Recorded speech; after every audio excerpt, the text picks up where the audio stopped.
Unfortunately, it appears Jeff Bezos was able to track me down. Despite my attempts to lay low, I was able to piece this together, because when I got home from doing mass at my local Protestant church to some very confused parishioner, I found Jeff Bezos sat in my chair, flanked by his own dead squad goons. He span around in a chair pretending to pet a cat, like a Bond villain or something, even though he very obviously had nothing in his arms, and told me that he was able to track me down despite my attempt to lay low. Unfortunately, my emotional support bitches were accompanying Baphomet while they went out trick-or-treating. Baphomet apparently really likes Halloween, while my penguin son Bertha Lincoln III was in that prison Batman had to get out of after breaking his back in the Dark Knight Rises for training. I was entirely alone. You're probably thinking to yourself, but you wanna miss the doctor, professor, governor of G, who vigorous master debater, Reverend Eminem, still a great. What about Bertha? Well, didn't want to call you out in front of everyone, but you forced my hand while I'm explaining. You may as well put a dunce cap on nice and snugly.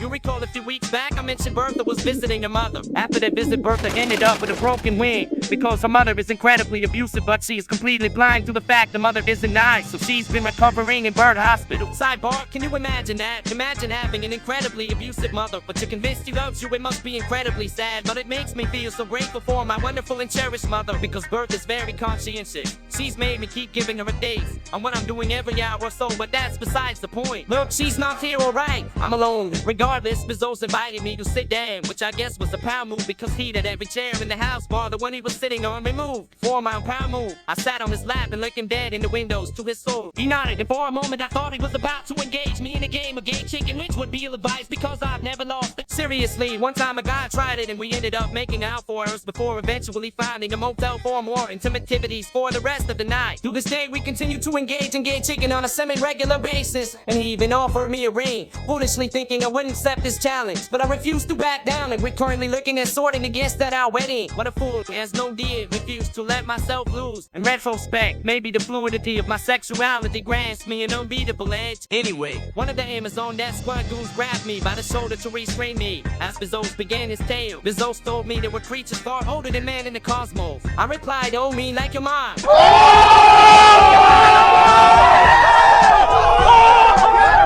It went to high five. The guy holding me for utterly destroying Jeff Bezos. Unfortunately, the high five was not reciprocated in Jeff Bezos. I was visibly welling with tears. Told me that he brought a portable, no-nonsense filter, much like the one the late Congressman Larry Crackhead used to ensure my wacky hijinks couldn't disrupt anything. And he continued the story, where we saw things in 3 dimensions. They might view things in 5, 6, or more dimensions. The avatars of them how tiny minds could perceive would be like how a dimensional person, that being a stick figure on a page, would perceive us 3-dimensional beings. Effectively, we'd be perceived as only our shadow. I took the time to assure Bezos his mom was fat enough to be considered a 4-dimensional being, on account of how mass spends time, but he continued talking, despite his tears. These beings in the cosmos were terrifying. Now, for us who could bestow blessings or enact terrible punishments on enemies, us that for terrible punishment could be listening to some bulb that waffling on 4 eyes, but it shot back that a good example would be someone summoning some she-bears to mold a group of boys or drawing a square circle to turn a group of atheists the same. But I didn't like these examples, on account of the fact that made my tummy feel funny. These beings, he said, through his stupid idiot mouth, were at war with each other, always vying for more power. Gods, he explained, could enhance the powers from worship of lesser beings, such as humans. Most religions espouse that if you trust in him, you get an afterlife of bliss. Often this features some form of worshiping the god for eternity. However, due to the multiplicity of these gods, when humans died, they were often tugged in 1,000 directions, their souls ripped and torn apart by beings with the powers of gods, but who behaved like little more than children, discarding the souls once sufficiently torn apart and moving on to the next living plaything. He explained that when most gods set up various religions for themselves and began squabbling over worshippers,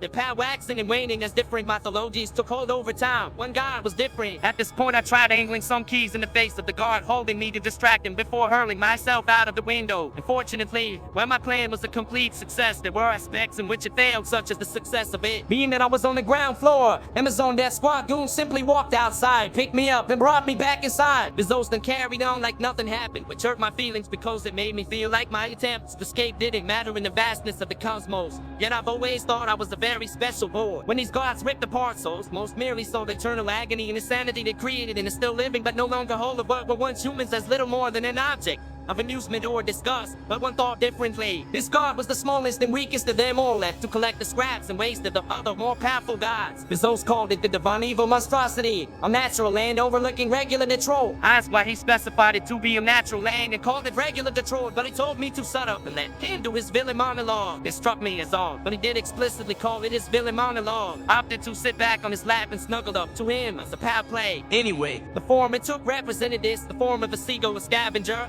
left to pick up the discarded souls of other gods, left behind in their insane war for power.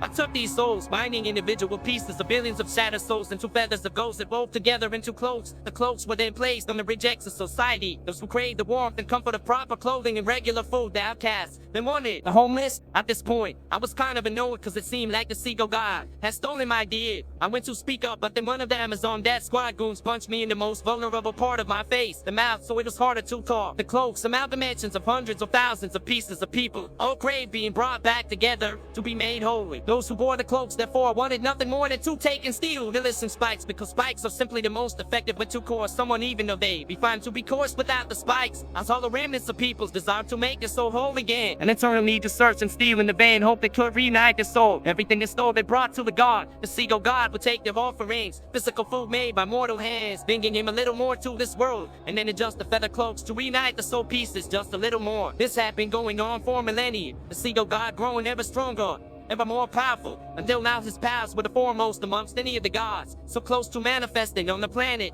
able to warp reality to grant wishes of those who petitioned him. Asked him how he knew all this, and apparently it was readily searchable on being through the use of the feature for the price of a few measly feet pics. Anyway, Bezos said he was gonna sacrifice me to that god, cause one time I ignored it by disrupting the ritual that would have brought it fully into our dimension, and thereby get his wish to kill all poor people to raise America's GDP per capita. I informed him he was being a silly Billy, cause there were laws against sacrificing people so as to commit economic genocide. This was apparently a sore spot, cause Bezos immediately demanded I show him the law that specifically forbade sacrificing people to seagull gods who granted wish to wipe out poor people. I explained that while I couldn't personally, my tame wallaby/lawyer Gerald Gershowitz certainly could, and I went to court him. However, Bezos snapped that choosing wallabies is cheating, because you can't even get away with murder if they're the prosecuting lawyer. It sounded wrong to me, but Bezos took out a sapphire spike and boss the gold and demanded I accompany him, even though I'd be fine to accompany him without the sapphire spike and boss with gold. He drove me to the Arctic part of the 100 chilling winds biting into my bones. At a forest march, we went to the heart of seagull territory, and the sight of the god. The crater was huge, a seagull larger than possibly colossal bird screeching as it saw me. The sight was unnerving, and much the same way the sight of my beloved and cherished mother rolling up her sleeves and readying for Marshall Mathers' mashing stick on seeing me was unnerving. To calm myself, I decided to explain to Bezos that I couldn't die here, on account of the fact some old guy had told me it was destined to fall in my fight with the demon lord, and later amended it to my having very little chance in my duel with the demon lord, and I was pretty sure that gods and demons were different, thusly I could not be killed by a seagull god.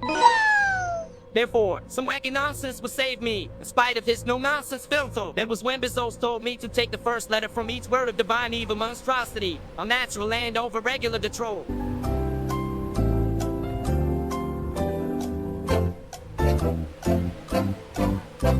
Oh shit!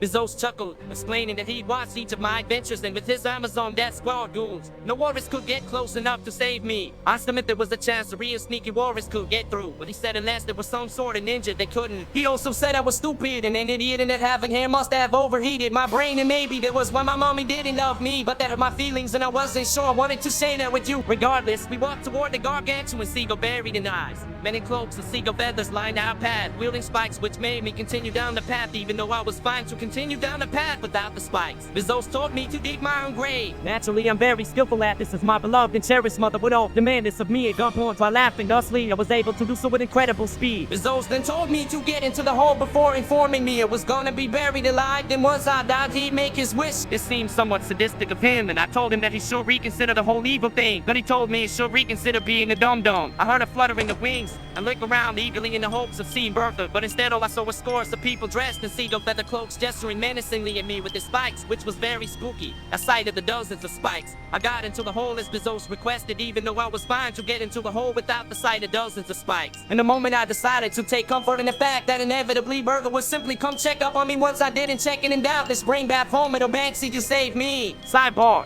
isn't it crazy how all the important people in my life are bees truly makes you think? Regardless, it was when Bezos told me he was gonna completely bury me, my soft little noggin, and old and abandon me to freeze or die through lack of oxygen, leaving no physical traces for Bertha to find, thus ensuring no help was coming. I didn't like this plan cause it seemed like I was gonna die, but Bezos said it would be beneficial for him and was thus good. They began shoveling ice and snow under me and the world began fading away. My last thoughts were of the bees in my life, including my beautiful bees who failed to make me honey. Do you remember those we really had sometimes together? Really enjoyed telling you the confusing, bizarre, and hopefully kind of funny tales of my life. I was pulled from my icy tomb with a laugh. All around me was chaos, with Amazon death squad crews fighting the blur of black and white, while seagulls fled screaming from a paintbrush wielding glories. With a series of clues, Bertha, wrapped up warm in a scarf, landed on my shoulder. As it turned out, Bertha, realistic I wasn't answering her repeated texts for days, went to round up the various bees of my life, including my penguin son, and with Baphomet's ability to warp space, I'm speeding up the process to find me. Being that she's a pigeon, she realistically intuitive ability pigeons have to sense magnetic fields, of which I have a powerful one because I've been magnetized by the COVID vaccine. Thanks Bill Gates, she was able to sense my location to send in Bartholomew with listing his ninja martial arts training to take out the Amazon Death Squad goons and allow Banksy to come in and deal with the seagulls, while my emotional support bitches dug me out. Sidebar, did you know birds recover from broken bones way faster than mammals? Bertha had been hoping to surprise me by coming back from bird hospital earlier than I expected, hence asking me for constant updates. But this issue kind of ruined the surprise, as she came to save me. Of course, there was still an ancient and powerful eldritch god of the seagulls which had come to us, but likely Baphomet.